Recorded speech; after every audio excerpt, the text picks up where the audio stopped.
A'udzu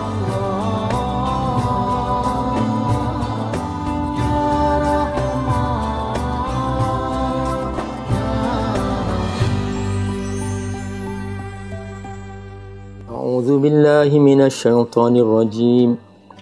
Bismillahirrahmanirrahim. Wan nazi'ati gharqa wan nashitati nashta was-sabihati sabha fas-sabiqati sabqa falmudabbirati amra yawma tarjufur rajifah tatba'uha ar-radifah qulubun yawma'idhin wajifah absaruha khashi'ah yaquluna inna lamarduduna fil hafirah أَإِذَا كُنَّا عِظَامًا نَخِرَةً قَالُوا تِلْكَ إِذًا كَرَّةٌ خَاسِرَةٌ فَإِنَّمَا هِيَ زَجْرَةٌ وَاحِدَةٌ فَإِذَا هُمْ بِالسَّاهِرَةِ. Sadaqallahul azim. Assalamualaikum warahmatullahi wabarakatuh. Alhamdulillah wassalatu wassalamu ala Rasulillah wa ala alihi wa sahbihi mawala. Saudaraku pemirsa TV One rahimakumullah, kita semua berjumpa kembali dalam program Assalamualaikum Nusantara. Semoga kita semua dijaga oleh Allah Subhanahu wa taala. Barusan ayat yang Abi Amir bacakan adalah tentang kematian. Bahwa Allah Subhanahu wa taala akan mencabut nyawa hamba-hambanya. Semua kita pasti akan mati.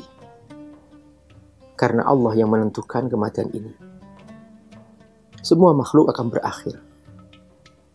Kullu syai'in halikun illa wajha. Semua wujud selain Allah akan berakhir. Kecuali makhluk-makhluk yang Allah abadikan. Sesuai dengan kehendaknya. Saudarakullah, Allah Subhanahu wa ta'ala yang menentukan ini semua. Dan Allah punya pasukan khusus untuk mencabut nyawa manusia. Dalam surah An-Nazi'at, Allah menceritakan bahwa ada malaikat yang khusus mencabut nyawa orang-orang yang tidak beriman. Dan Allah menggunakan istilah wan-nazi'at. Dari kata nazi'ah yanza'u. Artinya mencabut dengan keras. Mencabut dengan keras. Jadi para malaikat, mereka adalah makhluk-makhluk yang spesialis.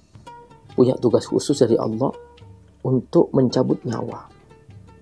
Nah, orang-orang yang tidak beriman, yang mereka hidupnya maksiat, dosa, hidupnya najis. Ya, coba, habis berzina, nggak pernah mandi. Nggak pernah mereka berwudu.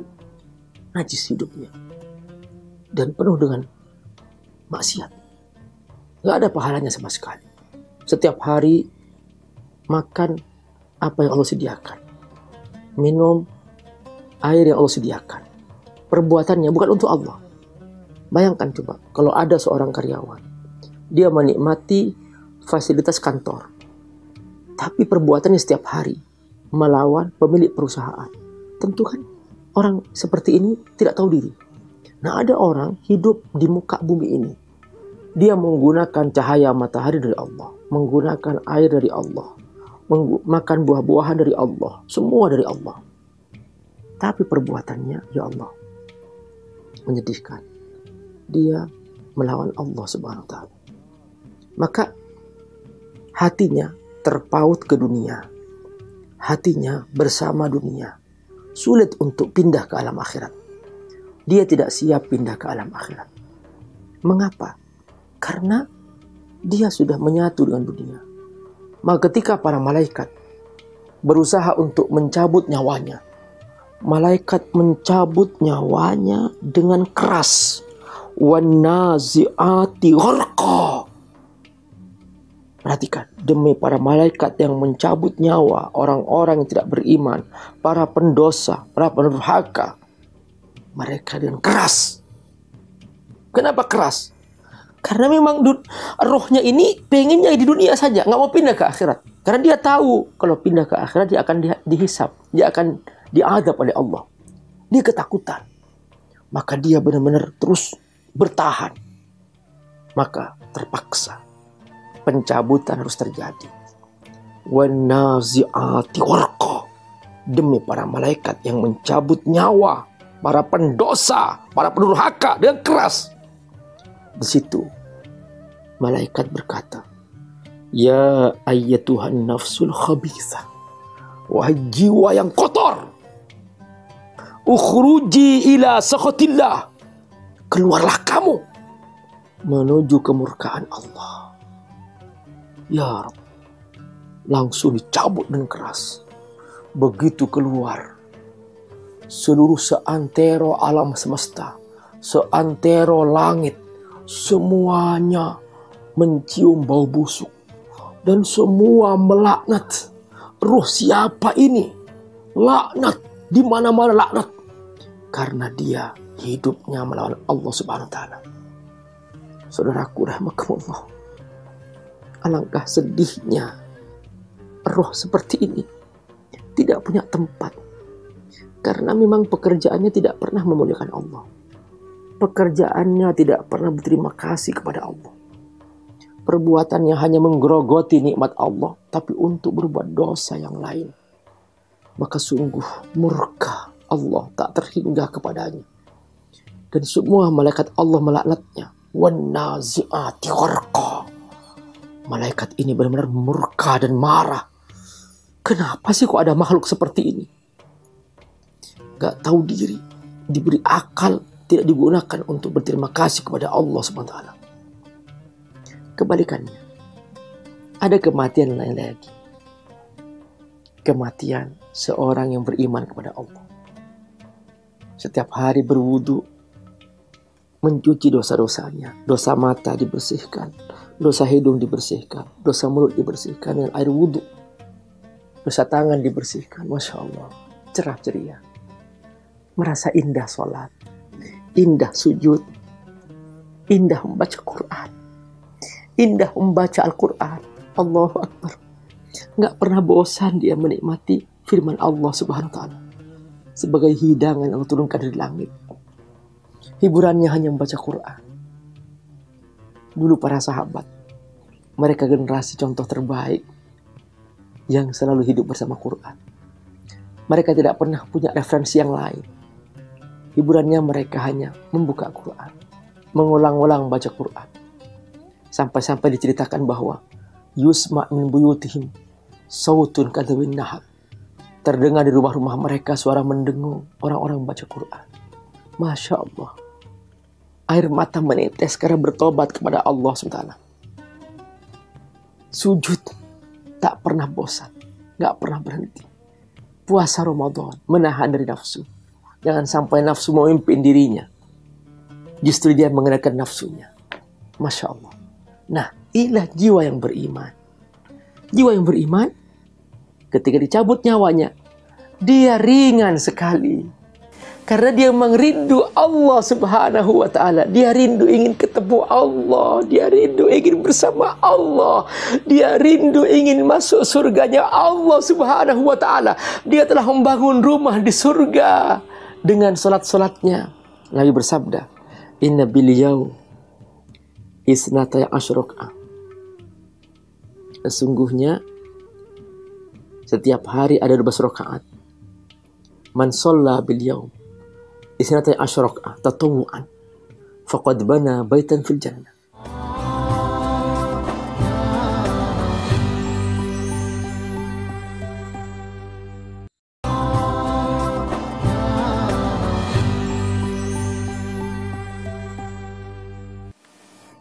Siapa yang setiap hari melaksanakan 12 rakaat minimal.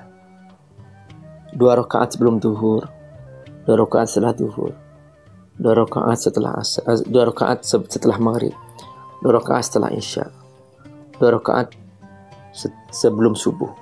Ini perhatikan nih ya. Sebelum zuhur, sesudah zuhur, sebelum asar, sesudah maghrib, sesudah isya, ya, sebelum subuh, fajar. Total 12 rakaat ini minimal. Memang ada 4 rakaat sebelum zuhur ada, 4 rakaat sesudah zuhur ada. Itu minimal 12 rakaat kata Nabi. Faqad bana baitan fil jannah. Jadi orang yang mengerjakan 12 rakaat ini setiap hari, dia telah membangun rumah di surga. Dia rindu. Sudah dia bangun setiap hari. Dia tidak pernah meninggalkan salat sunnah qabliyah ba'diyah. Selalu dia menjaganya. Masya Allah. Maka begitu dicabut, memang dia sudah ingin segera kembali kepada Allah Subhanahu wa ta'ala. Allahu Akbar. Makanya malaikat yang mencabutnya, mencabut dengan ringan. Wannashitati nashta. Demi para malaikat yang mencabut nyawa dengan ringan, dengan tenang, tidak tergesa-gesa, tidak keras, karena dia memang ingin kembali kepada Allah Subhanahu wa ta'ala.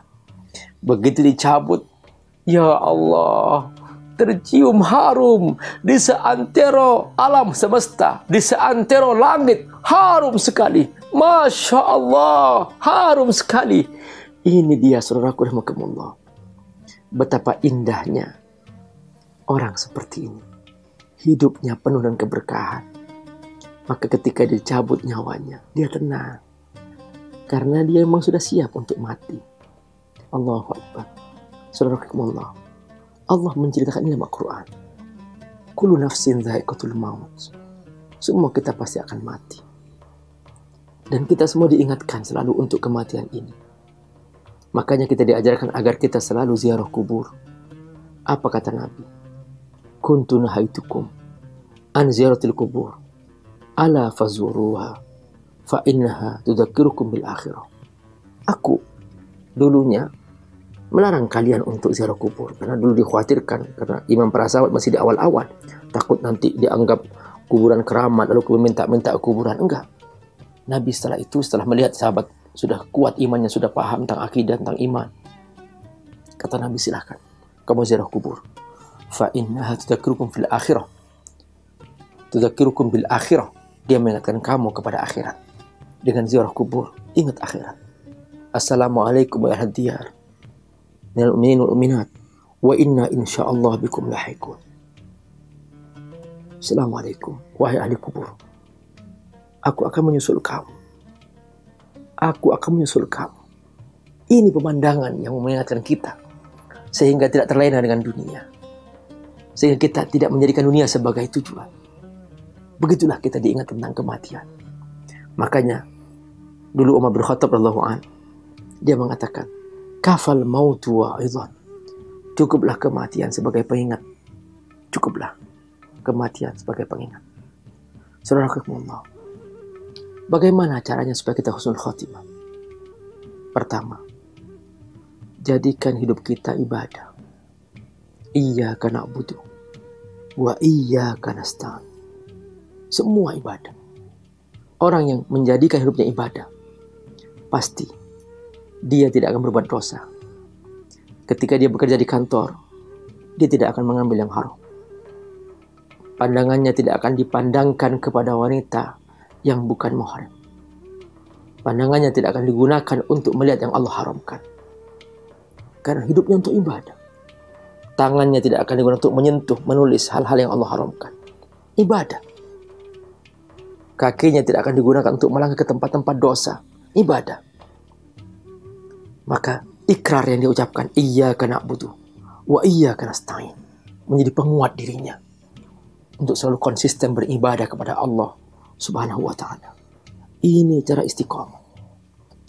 Ketika dia hidupnya untuk ibadah 24 jam, tidurnya ibadah, bangunnya ibadah, makannya ibadah, maka ketika dia dicabut oleh Allah Subhanahu wa ta'ala, dicabut dalam keadaan beribadah kepada Allah Subhanahu wa ta'ala.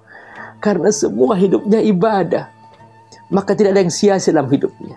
Dia pamit ke istrinya pagi-pagi, aku akan kantor untuk mencari nafkah. Maka dia pulang membawa nafkah yang halal. Karena dia tahu aku sedang beribadah kepada Allah Subhanahu wa ta'ala. Dia menjaga hatinya, menjaga jiwanya, menjaga hidupnya jangan sampai berlumur dosa. Dia pulang ke rumahnya dengan penuh cerah ceria. Istrinya menyambutnya dengan bahagia. Karena dia tidak pernah memandang yang lain. Yang paling cantik di depannya hanyalah sang istri. Hidupku untuk ibadah. Di rumahnya bersama keluarganya beribadah. Masya Allah, istri memuliakannya. Anak memuliakannya. Dia berbuat baik kepada keluarganya. Dan dia memberikan terbaik untuk keluarganya. Begitulah ketika dia meninggal dunia dalam keadaan bersih seperti ini, maka dia menjadi pribadi yang husnul khatimah. Karena semua hidupnya untuk beribadah kepada Allah Subhanahu wa ta'ala. Beruntunglah orang yang selalu menjadikan visi hidupnya hanya untuk beribadah kepada Allah Subhanahu wa ta'ala. Wa ma khalaqtul jinna wal insa illa liya'budun, kata Allah. Aku tidak pernah menciptakan jin manusia kecuali untuk beribadah kepada aku. Begitulah dia pribadi yang istiqamah. Yang kedua, jangan lepas hidup kita dari zikir. Allah Subhanahu wa ta'ala mengajarkan bahwa kita adalah selalu berzikir kepada Allah Subhanahu wa ta'ala. Wa dzakara asma rabbih fasalla. Perhatikan, hendaklah berzikir selalu, setiap saat. Qad aflaha man tazakka wa dzakara asma rabbih fasalla. Dia selalu berzikir kepada Allah. Masya Allah, Allahu Akbar. Jangan lepas lidah ini mengucapkan tasbih. Subhanallah bihamdihi. Subhanallahal azim. Astaghfirullahal azim. Ini tasbih yang Nabi sukai setiap saat. Pujilah Allah Subhanahu wa ta'ala. Tinggikan Allah. Allah yang maha tinggi. Kita semua siapa? Kita tidak punya apa-apa. Kita hanyalah miliknya. Dan kita semua akan kembali kepadanya. Kita hanya membutuhkannya. Dan kewajiban kita hendaklah berzikir kepada Allah. Jangan menjadikan yang kita sebut selalu hanya masalah harta, masalah uang, masalah kepentingan. Ya Allah, na'udzubillah min dzalik. Sebut nama Allah. Bangun pagi berzikir. Sungguh saudara rahimakumullah, Imam An-Nawawi pernah mengumpulkan zikir-zikir Rasulullah sallallahu alaihi wasallam. Masya Allah.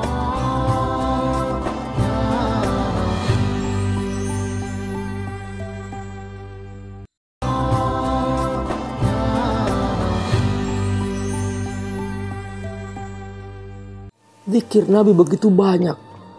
Nabi setiap terbangun dari tidurnya berzikir.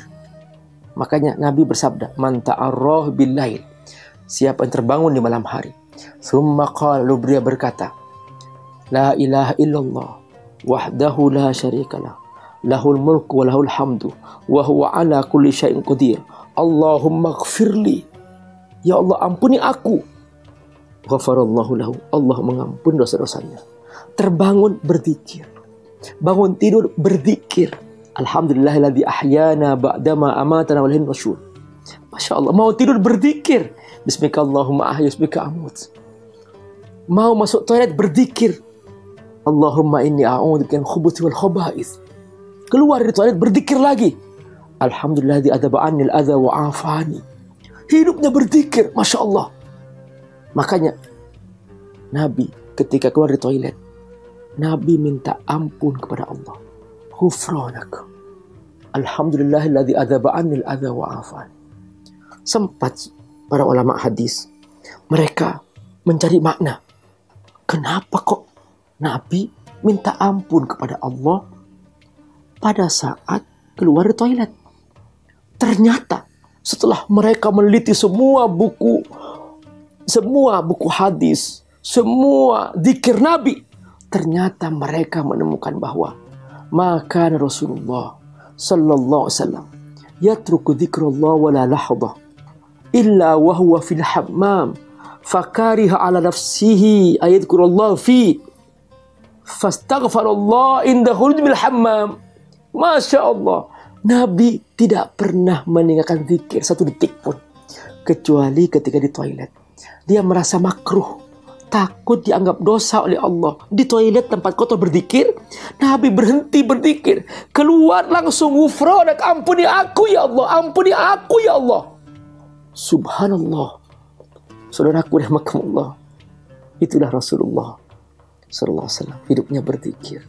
Maka orang kalau berzikir terus menerus, tidak orang putus, ya pasti ketika dicabut nyawanya, meninggal dunia dalam keadaan berzikir. Lidahnya sedang basah dengan zikir. Lidahnya sedang penuh dengan zikir kepada Allah Subhanahu wa taala. Begitulah saudara Allah, pribadi yang selalu bersama Allah Subhanahu wa taala. Maka dia husnul khatimah. Tidak pernah dia khawatir tentang hidupnya karena semua dalam kebaikan-kebaikan. Itulah cara yang kedua. Hendaklah selalu berzikir. Apa yang dilakukan Imam Nawawi? Sebuah buku tebal Imam Nawawi ini, begitu terbit buku ini, luar biasa. Ternyata isinya tentang zikir-zikir Rasulullah SAW. Itulah namanya kitab Al-Adhkar. Para ulama menyebutkan bahwa ini kitab yang luar biasa. Hidupnya Rasulullah penuh dengan zikir. Makanya benar kalau hidupnya Nabi husnul khatimah. Karena Nabi semua bersama Allah SWT. Dan mereka berlomba-lomba mengamalkan isi zikir ini. Sampai-sampai mereka mengatakan bahwa man indahul adhkar faka'anna ma indahud dunya wa ma fiha. Orang yang punya kitab Al-Adhkar dan mengamalkan isinya, sudah cukup sudah. Dia seperti punya dunia dan seisinya. Masya Allah. Ini cara yang kedua. Supaya kita husnul khatimah, berbanyak berzikir kepada Allah Subhanahu wa ta'ala. Yang ketiga adalah bacalah Al-Quran selalu. Al-Quran. Ini Al-Quran di depan kita. Ini tidak pernah jauh dari kita. Tergantung kita. Bahkan Al-Quran ini sudah ada di HP-HP kita. Allah berjanji bahwa inna nahnu nazzalna dzikra wa inna lahu lahafidun. Sesungguhnya kami yang menurunkan Al-Quran dan kami yang akan menjaganya. Allah sudah menggerakkan semua manusia di muka bumi. Yang beriman, yang kafir sekalipun, mereka juga ikut menjaga Quran. Bahkan mereka membuat Quran digital. Sampai mereka membuat Quran software untuk supaya laku bisnisnya. Masya Allah, sekarang sudah tidak mungkin Al-Quran hilang. Gak usah khawatir saudaraku, Quran hilang. Tapi khawatirlah, jangan-jangan kita tidak sempat membacanya. Jangan-jangan kita tidak mampu membacanya. Na'udzubillah min dzalik. Ini zikir, baca Quran. Dia nggak pernah dibatasi waktu oleh Allah. Semua ibadah ada waktunya. Sholat ada waktunya. Ada waktunya semua. Puasa Ramadan ada waktunya. Pergi haji ada waktunya. Tapi membaca Quran nggak ada waktu. Kapan saja kita bisa baca. Makanya pas dia baca Quran dicabut nyawanya, meninggal dunia, husnul khatimah. Masya Allah. Jadi kejarlah semua ibadah yang tidak dibatasi waktu oleh Allah Subhanahu wa taala. Jadi seperti zikir, baca Quran, ini semua adalah keindahan-keindahan hidup di mana kita selalu merasakan bersama Allah Subhanahu wa taala. Karenanya ayo kita perbanyak membaca Quran. Tidak ada yang sia-sia ketika kita selalu hidup bersama Quran supaya kita husnul khatimah. Yang keempat, saudara Allah, supaya kita husnul khatimah, cari sahabat yang baik. Karena dengan sahabat yang baik, kita akan diingatkan untuk selalu bersama Allah Subhanahu wa taala. Orang yang bersama penjual parfum akan kebahagiaan harumnya. Orang yang bersama ulama akan kebahagiaan ilmunya. Maka kemana-mana dia bersama sahabatnya. Dulu Rasulullah SAW adalah contoh terbaik. Sahabatnya adalah orang-orang terbaik. Mengapa? Karena mereka bersahabat dengan Rasulullah SAW. Para tabi'in menjadi generasi terbaik karena mereka bersahabat dengan sahabat Rasulullah SAW. Tabi'in menjadi terbaik juga karena mereka bersahabat dengan sahabat-sahabat Rasulullah SAW. Persahabatan menentukan. Semakin kita banyak bersahabat dengan orang baik, kita akan dimudahkan untuk selalu bersama kebaikan-kebaikan. Ada sebuah cara kita dengan cara bikin komunitas misalnya. Komunitas untuk mengaji, komunitas untuk berdakwah, komunitas untuk membantu urusan sosial. Apalagi sekarang di musim pandemi, banyak sekali orang-orang yang membutuhkan bantuan kita. Nah, ayo kita bergabung dengan sahabat-sahabat yang soleh, membantu kemanusiaan di mana-mana. Maka ini semua adalah cara kita untuk husnul khatimah. Pas dicabut, kita sedang membantu orang-orang miskin. Pas dicabut, kita sedang bersama mereka membaca Quran. Pas dicabut, kita sedang bersama sahabat-sahabat kita mentaati Allah SWT di masjidnya Allah Subhanahu wa taala. Begitulah untungnya orang-orang yang bersahabat dengan sahabat yang baik. Saudarakumullah, Lingkungan membantu kita untuk selalu istiqomah. Sahabat membantu kita untuk istiqomah. Zikir mengingatkan kita untuk bersama Allah SWT. Al-Quran menguatkan kita untuk selalu bersama Allah SWT. Semua ini jalan husnul khatimah saat kita menghadap Allah Subhanahu wa ta'ala. Siapa yang menutup harinya di saat hari terakhir dicabut nyawanya dalam ketaatan kepada Allah, inilah orang yang paling bahagia, inilah orang yang paling berkah, inilah orang yang paling untung, karena dia telah mengakhiri hidupnya dengan kebaikan-kebaikan. Ingat bahwa al-ibrah bil khawatim, bahwa kebaikan segala sesuatu sangat ditentukan oleh di akhirnya. Rubba kalimatin yadkhulu bihan nar, boleh jadi karena itu kalimat seseorang baik semuanya, tapi terakhirnya dia su'ul khatimah, masuk neraka karena itu kalimat.